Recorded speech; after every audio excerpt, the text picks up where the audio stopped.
Hi, I want to welcome you to Southern Standard on Sports. I'm your host, Brad Durham, and very glad to have again this week. We keep twisting his arm. Coach Matt Turner here is with us.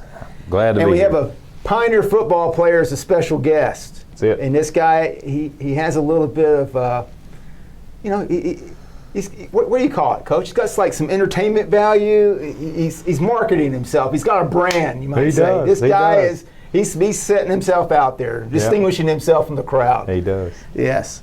And right now, the Warren County Pioneers are 4-0, knocking on the door of history. It's been 13 years since a Pioneer football team has been been 4-0. And it's been 29 years since they have had a winning record. Mm-hmm. And Coach Turner is a Hall of Fame coach that I like quoting, Bill Parcells. He says, "You are what your record says you are." How does it feel to be undefeated, 4-0? Let's just talk about that for a minute. We're burned to ships. We're done everything else. We're 0-0. 0-0, right. You're undefeated. You're perfect right now. Yeah, we are. You know, it's like I told the guys Friday night after the game, yes, we are 4-0, but we have just done what we have set out to do and what we are supposed to do. We're the 6A team versus DeKalb County. We're the 6A team versus Cannon County. Rockville's still the new kid on the block, even though it was at in Rutherford County. I think we might have surprised some people last week with Lawrence County, because I know there was some other people that had picked us over at Rockville, but then they didn't feel that we was picked over Lawrence County. So, and I felt like we made a statement last week. Well, here's the interesting thing to me. You had, after 4 games last year, you were 2-2. Mm-hmm. And the 2 teams that you would have thought before the season, we can definitely beat one of them, we think, Cannon County and Lawrence County. Lost to both of them. This year, you do what we call mercy rule them, which the TSSAA, if you get 35 points or more ahead, the clock runs continuously. Right, running clock. That is a transformation. You got to feel good about that. Yes, because Warren County in the past, since the mercy rule has been brought in, which I don't know how many years, maybe 10 years, 12 years maybe, that it's been a part of the system. Warren County has been on the other end of that more so than none. So yes, it feels really good. And of course I've been on the sideline for a lot of those mercy. Yes. So I guess that's, maybe some of that drive to make sure that we're not there. Well, I think what I've been seeing, and again, what do I know, right? I'm just sitting here trying to observe a football game, but it looks like to me everything is getting better each week. And last week, the defense was really, solid, because like Lawrence County, threatened twice. Mm-hmm. One time they were actually on the 3-yard line, and you backed them up, and they never really threatened again in terms of scoring. Did you feel as though your defense? Oh, defense played lights out. Of course, that, and the only reason they even got that opportunity to get that close to the goal line was because of our breakdown in special teams. We had some breakdown on kickoff and gave Lawrence County a really short field and our defense a really short field to defend.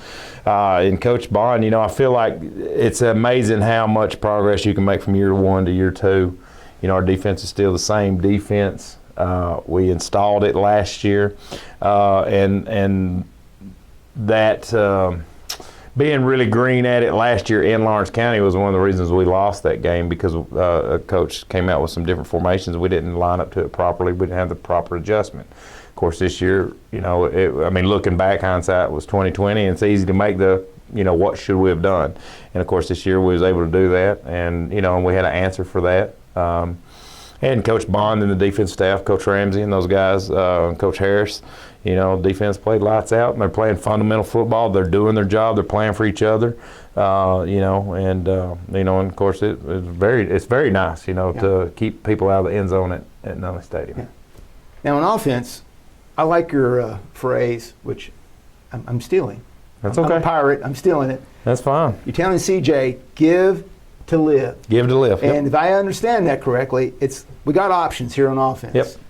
So if you give it, CJ, you can live and All right. not take the licks. And really the benefit of that is the other team will start not just keying on CJ. They're Right. going, hey, wait a minute. He may get that belly off, that dive type play and other things. And he's got the ability to roll out and pass. All right. So you had, I believe, 4 people other than CJ score last week. Mm-hmm. You had Chase Thompson, which I think the team Clay called. Thompson. What I Clay. say? Yeah, you said Chase. Clay. Yeah. Clay Thompson. I'm sorry. I have That's I have fine. an old friend named Chase. I'm an old All right. man. I got to get names mixed up. Yeah. But I think the team, is it the coaches that vote and name the MVP? Yes. And you named Clay. Clay was our MVP of the game. Yes, And- because he had the big interception and Yeah, he did. Big The time. big and, catch. In that second half, shut Yep. them down Mhm. whenever sort of moving the ball.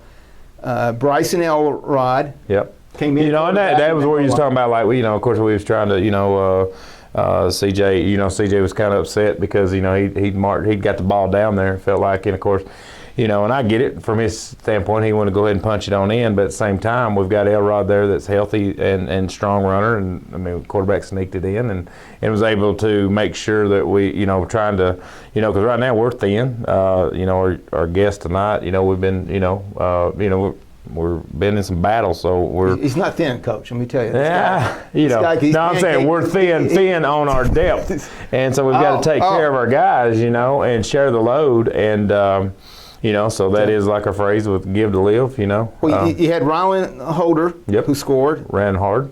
I think about an 18-yard TD. Mm-hmm. I think, and then Hunter Birch. Yes. Got in there, and I don't know if it was a penalty or something. But he got 2 5-yard runs. The second one Yep. into 10 there, and he put it in the end zone. But Yep. It was nice to see Hunter score. It was very nice. He's worked so hard, and we would have never probably called that play back to back. But we knew that kid was not going to be denied the end zone. And, and the thing is, I felt like the offensive line and everybody in that stadium and on that sideline he was going to score. And it was a fun game. There was a point in the game where the clock was running, and it was like Rudy. If you've seen the movie Rudy, I all of a sudden I heard these chants on the sidelines, and it was Maddie, Yep. and Madison Christian got in the game. Yes. A girl. Mm-hmm. And that's a little unusual. But if I can quote you correctly, you said that she deserved to be in. Yeah, I didn't put her in because she's a girl. I put her in because she comes to practice every day, does her reps, runs her sprints. Lines up on scout team, gets her reps, and earns that right to play. Of course she's a sophomore. So she had opportunity, and she's at when you turn around and you're fortunate enough to get that point in a game where you're trying to get kids exposure and Friday Night Lights, she was standing right there ready to go. It was great. It was yeah, exciting. And you could tell the kid. I mean, her teammates respect her. And I've seen her. And I've seen her get tossed in practice. She probably got pancaked once or twice. Yeah, she's been tossed by her guests today. Yeah. But at the same time, I've seen the lineman reach down, get her right up. She dusts herself off, and buddy, she's lying down again. Well, I'm going to try to quote her correctly, but her thing after the game was a dream of hers, and she said, never give up on your dreams, keep working hard. Yep. So it was a great moment for her. And not to move to a negative place in the game, but I do want to address this. The opening onside kick. No, you had to go there. I tried to address it already, but yeah, let's go ahead. They did that again after they kicked a field goal. They only had 2 kickoffs. And should have had the second one. CJ, I think, got it on the second kickoff. But then they ran 1 or 2 kickoffs that they received back. Mm-hmm. Are you at all concerned about Yes. the kicking game? We had 1 field goal, got hooked, another bad snap, or it just went through Clay's hands. Mm-hmm. And so we didn't get 2 extra points there, 2 point after touchdowns. You take that out, it seemed like we were flawless of a game. I mean, a couple of penalties here Right. and there, but Our special teams, and it was crazy because I felt like we really worked on it last week. You know, of course, we had a few mental breakdowns. Of course, we got some young kids, not young kids, but young experienced guys in there that got out of their lanes on the kickoff team that allowed some of that to transpire as far as some of those returns. You know, one kid overruns it, one kid runs out of his lane, middle field's open. it's a little shocker at the beginning of the game. Oh, well, the bad thing is it was deja vu because you wasn't there last year, and that's exactly how it happened last year. But we was on their home turf, and they just marched it down and scored. So, Well, but Coach yeah. Marston, their head coach, told me after the game that said you got to watch Lawrence County football. He said he did it 5 times onside kicks against Shelbyville one year.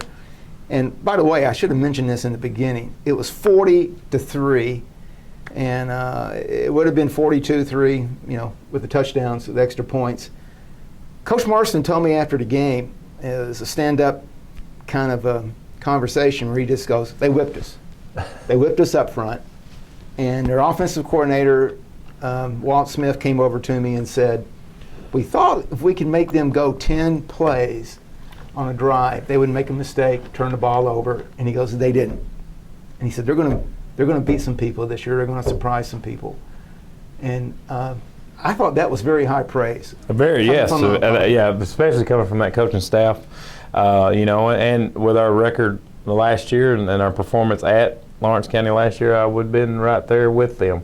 You know, but that's where year 2 feels like you make so much gains, or you have the ability to. And they did say, they both said, they're coached better this year. So I think the theme of like, do your job, everybody focusing, not having those scrimmages and the 7-on-7s in the beginning of the year, you're starting to see things come together. Right. That's what I'm seeing. I feel like so too. And we got a young man here. He's a senior. He is. He's very versatile. He can play different positions on the line. Mm-hmm. And Offense, what defensive can you line. tell us about? So we're the going man to let that's them gonna know be who it coming in? is. And we're going to Yes. let them know who it is. Yes, sir. The man that is building a reputation for himself. The man, the myth, the legend, He Dirty is. Douglas Wells. I don't really know where he got the word Dirty Doug. I'm pretty sure it's probably from his middle school play. You know, you better keep your head on a swivel with Doug. You know, but you know, we've harnessed a lot of that aggression in, and Doug has done an outstanding job on the offensive line, defensive line. Very, of course, I know I've told him he'll thank me when I'm dead because I'm in his gravy all the time, just kicking him around, you know, trying to prepare him for the next level because I feel like he has the potential to play at the next level. But so you know, and he takes his chewings from me, his licks, and keeps on hammering. You know, and this young man doesn't realize that, you know, his play either can elevate the play of the offensive line or bring it down. You know, like I said, he's a natural leader. The team, especially young guys, you know, our first guest that we had in here, Dayton Jernigan. Mm-hmm. I'm sure Dayton, you know, feeds off of Douglas. And so does the rest of the offensive line and even the running backs and stuff like that, you know.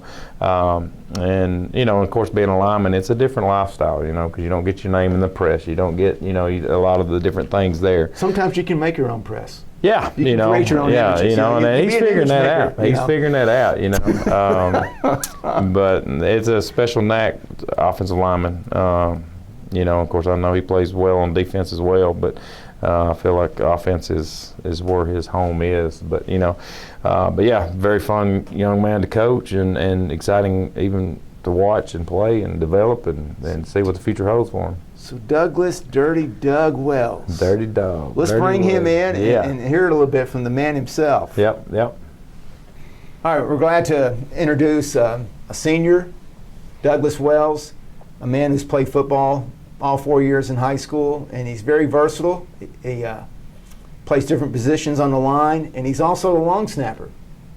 Yes, sir. So Douglas, thanks for being here tonight. Appreciate you having me. And you're a senior. Yes, sir. What part of the county did you grow up in?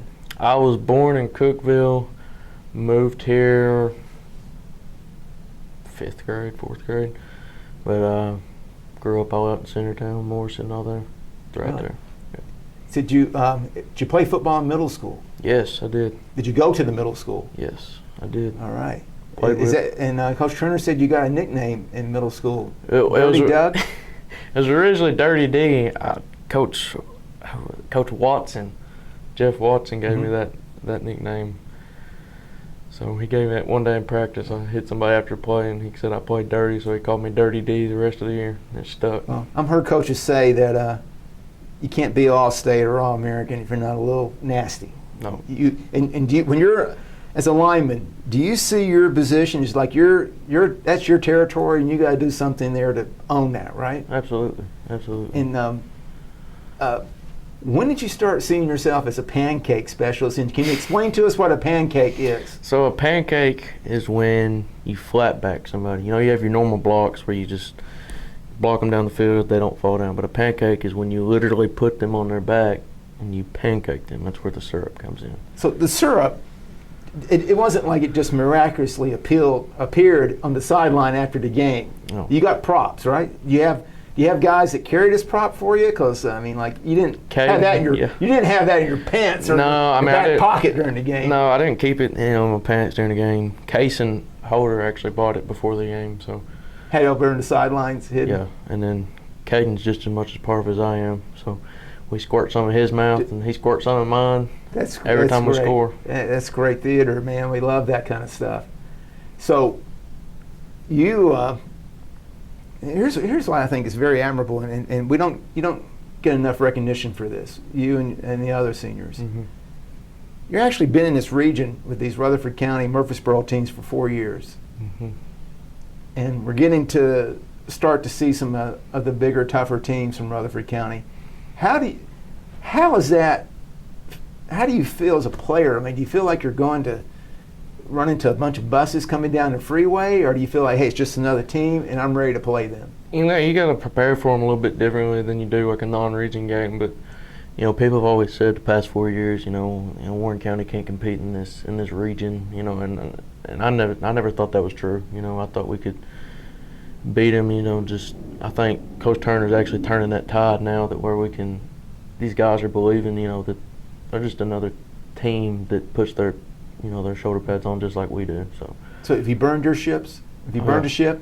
I've burnt the ship many times. in What does that practice. mean to you? What does that mean? You know, burning the ship means, you know, you make a mistake in practice or in the game, you know, in the huddle.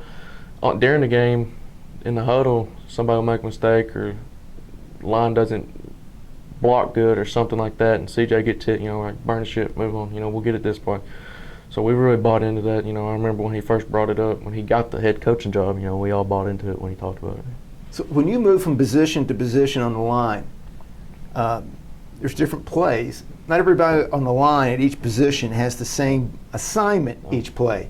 So No. you basically know all the plays and everybody's position on the plays pretty much, right? Yeah, On the line. I mean, best if I can, you know, that just goes back to paying attention in practice and learning all the positions, because you never know who's going to go down. You need to get, you know, go in. So it just goes back to learning all the plays in practice for all the positions and paying attention.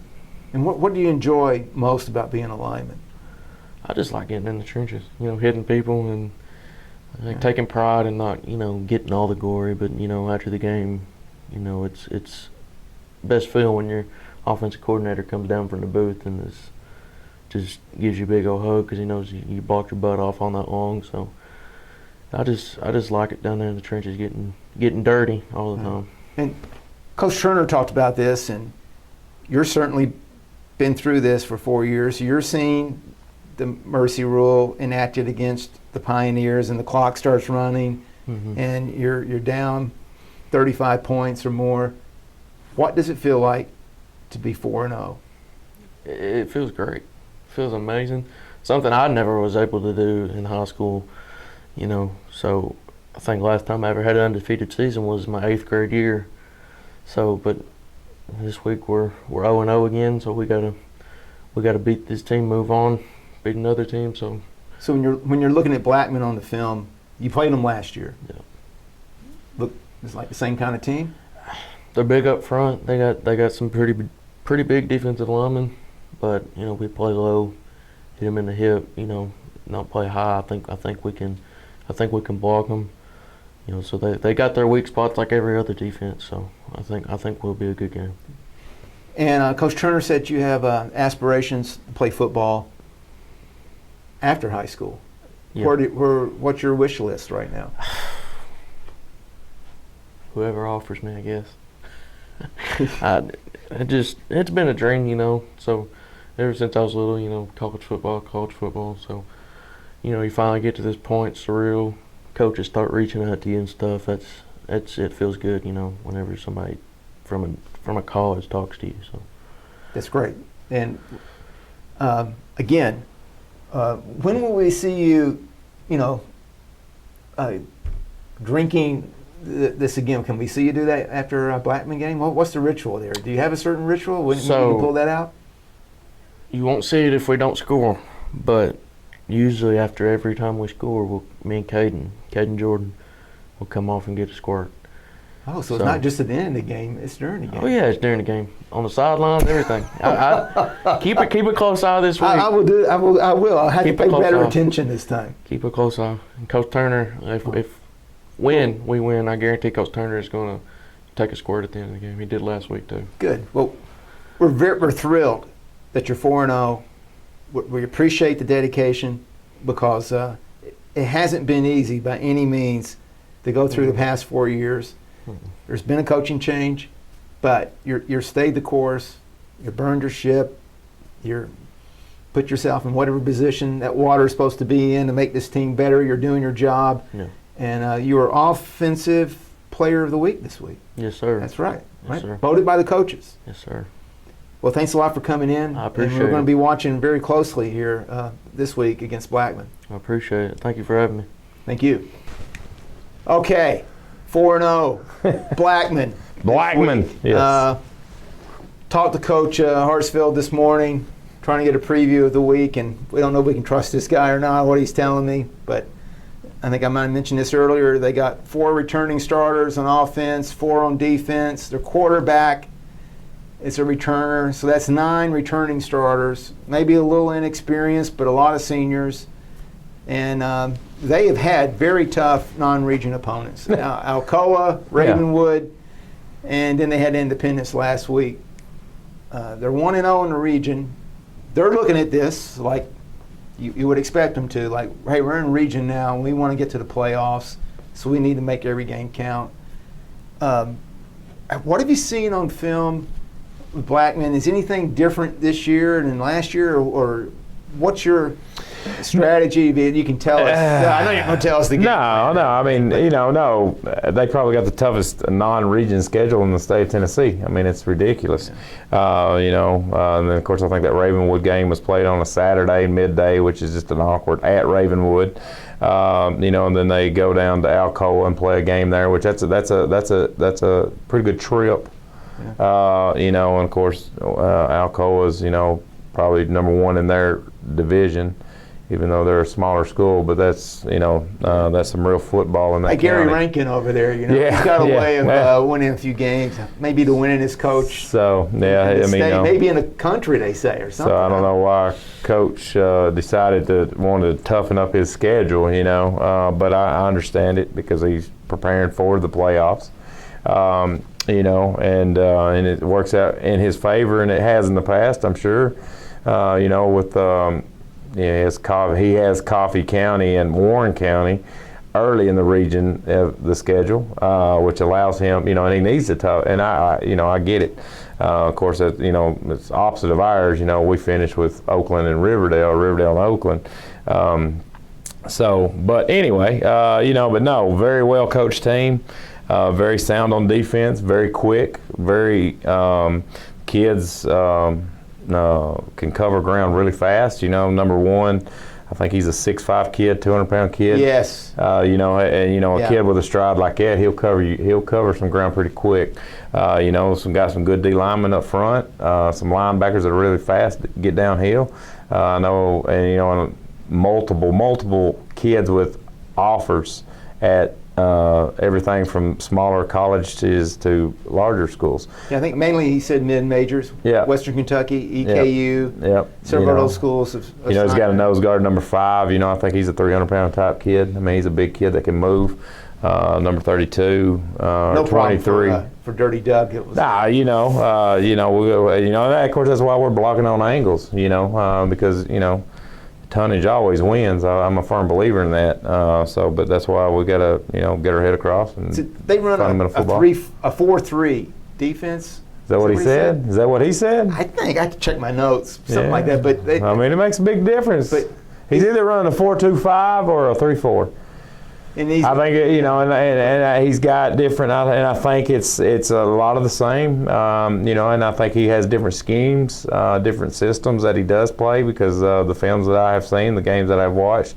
Like number 1 sometimes will be in space. And it seems like he has 3 predominantly D linemen that'll have their hand in the dirt. And number 1 kind of seems like he plays off the weak side. Number 1 on their defensive schemes, a little kind of like our C.J. Taylor, will come off the edge pretty hard. He can be off because they got so much speed, so they, I've seen them, they against Alcoa, they didn't cover up the tight end, which, from an offensive standpoint, you think, oh, I've got the edge here, I've got great down blocks, got this outside hybrid linebacker off, so we ought to be able to wash kick him out, but that's not the case. They have very well disciplined, and they'll come up and set the edge fast. It's going to be interesting to see how our game plan unfolds with them. And of course on offense, they've got the quarterback. I think he signed with Tennessee to play baseball. So he's got great arm. Yeah, great arm. And he's got some really key receivers. Well, I think so, but I do feel like that might have been I think he lost some core guys last year. Yeah. Okay. So I think and I think the same thing. I mean, those corners and DBs that he has, they play both. Yeah, because they're just great athletes. Yeah. So yeah, and I think obviously they may not have had the experience at the beginning of the season, but they've got experience now. So they run your basically classic spread offense. Mm-hmm. One back. A tight end and maybe 3 wide. They do a lot of trips. They do what we call an ace formation, where they'll do 2 tights, single back spread. A single balanced offensive front. And they just play. Are they pretty balanced? Like he said, they run about 55, 60%. They do. Of the I think time, so. pass. It's sort of. And I know last year I think they came out with a mindset of they was wanting to work on their passing game, and it kind of bit them a little bit at Nunley Stadium last year, and allowed us to stay in the game through the first half. And so we'll see if they, because I think next week is their big rival game with Riverdale. I mean, it's a big in-city or in-county rival game there. So because they had Mr. Football last year with Connor Murphy, and he didn't play the first half against us. And then, suited up the second half. So, and of course, it made a huge difference. But of course, a kid like that doesn't get Mr. Football without being pretty good. Perhaps a silly question, but it's going to be on turf at Blackman. Mm-hmm. Any difference? You have to change equipment, like any cleats or No, anything? I mean, this It's all turf the same? now, it's a lot different than the turf that was the olden turf, where actually you played with turf shoes, I mean, this synthetic grass, I think they call it more so than turf. But we're fortunate enough that we do have turf in our indoor facility, so we will do some practicing inside the facility and rep some things. And the kids actually, last year, the only time we got to play on turf was at Oakland at the end of the game. And, the kids, it's actually more cushion. I mean, it's a softer, than the dirt, huh? Than the dirt, yeah, than the field. But it is, it's different, so. So you said after the Rockville game, a win against Lawrence County would be validation. Mm-hmm. Of the Rockville win. And so you're been emphasizing that winning's not easy. Nope. You were talking about water taking on any shape, any form, which with with Douglas Wells. We can see this guy's going to do a lot of things. He's a long snapper. He can be on the line. Right. People are somewhat maybe seeing some different people here and there. What are you looking at this week? Are you going in with more confidence? Like, you have to have more confidence and feel better about your team right now, 4-0, than you were last year when you faced Blackman, right? No, not necessarily. I know that's crazy, but those losses last year was totally on the coaching staff and the inexperience by me as a head coach. And no, I do not feel no more confident going in this week as I did last year. I do feel there is things as far as having our defense, I feel, is playing faster and better just because it's year 2. Same thing with our offense. I feel like our offensive, because Friday night I did not wear a headset at all, and I let my coaches call that game, and let them do their thing and earn their paycheck, I guess you could say it, and trusted them, and so now, we're going to have that same opportunity. But I feel like, obviously this opportunity that we have Friday night is a true validation of where we are as a program. Obviously a win would truly validate the hard work that the staff and all the stakeholders have been investing in. How important is this week of practice preparing for Blackman? It's Like a regular week? It's as important as anything. We're actually, we had a meeting today and discussing, this week, we're actually going to reset practice and go back to fundamentals. And this is something I've gotten from coaches, Coach Rankin, for example, a lot of these coaches that go to the postseason, they a lot of times, in which I know for us, this is a postseason for us. We're in uncharted territory, but we are, so like a team that does that goes to the playoffs, they will actually go back to practice 1 of August and rehash and re-hit the fundamentals and pursuits and tackling and the very step A basics. And we're going to do that as well, because I watched the Coffee County film. In Coffee County, the score didn't show it, but Coffee County, played well and had defensively had Blackman corralled up, just couldn't tackle them. That's their coach Doug Green's things, defense. He can scheme well, but like you say, matching up's the key. Yeah, and a lot of it, like with us, it's good. We're going to have to do our job, and we're going to have to play to the whistle blows. And I thought, just evaluating, and I've seen ourselves, Warren County, doing the same thing in the past. We got to have 11 helmets around that ball carrier every time, and I felt like watching Coffee County. They saw their teammate have him wrapped up, so they kind of pulled up, but then that guy wiggled loose, and then because I pulled up, I was in a bad spot, and I wasn't in good position. So, we got to be in a good position to make, and that's all about that team pursuit, because, obviously Blackman's got the athletes to have that wiggle factor. They have, 2 or 3 caliber athletes right there is the same as we have with C.J. Taylor, and so it's tough to tackle C.J. Taylor, and it's going to be tough to tackle some of the Blackman kids. So, well, we're looking forward to the game, and you had a JV game tonight. We did. Played Coffee County. Did. I hear they have a big youth program over there, a big feeder program. They do. And you probably saw some positives tonight. I think the final score is 35-0 in your favor. But how'd you feel about it? It was your first JV game, and it's the first time you got some guys that haven't been. It was, and I'm glad you asked, because I was while we was Doug was on there, I was wanting to send out to the Pioneer Nation. Thanks for everybody that came out and supported the young guys that would kind of. The youth or even our junior varsity and our freshman program has suffered because of this COVID-19 and the pandemic, and and we've of course we've had 2 JV freshman games kind of been postponed, if not canceled. I don't we're going to see how it unfolds. So you know, because we can't, you risk reward, you take those guys to Franklin County and play and maybe bring COVID back to your locker room, you know, is that worth it for the varsity guys? You know, as of yet it wasn't, but, you know, I knew we had to get some, you know, I wanted to get those guys some playing time. You know, and of course I called Coach Green at Coffee because we had us scheduled for a freshman game and a JV game. And I believe we played their JV game, JV team, because I told him I didn't have enough freshmen to play freshmen only. I was going to have to play some junior varsity guys. Now we only played sophomores and freshmen, but you know there was some tough guys from Coffee County that came up, some kids that you could tell played well.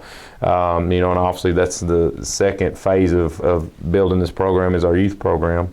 We're going to introduce some youth flag football in the spring. Hopefully, if this pandemic is flattened out or died away or gone or something, hopefully.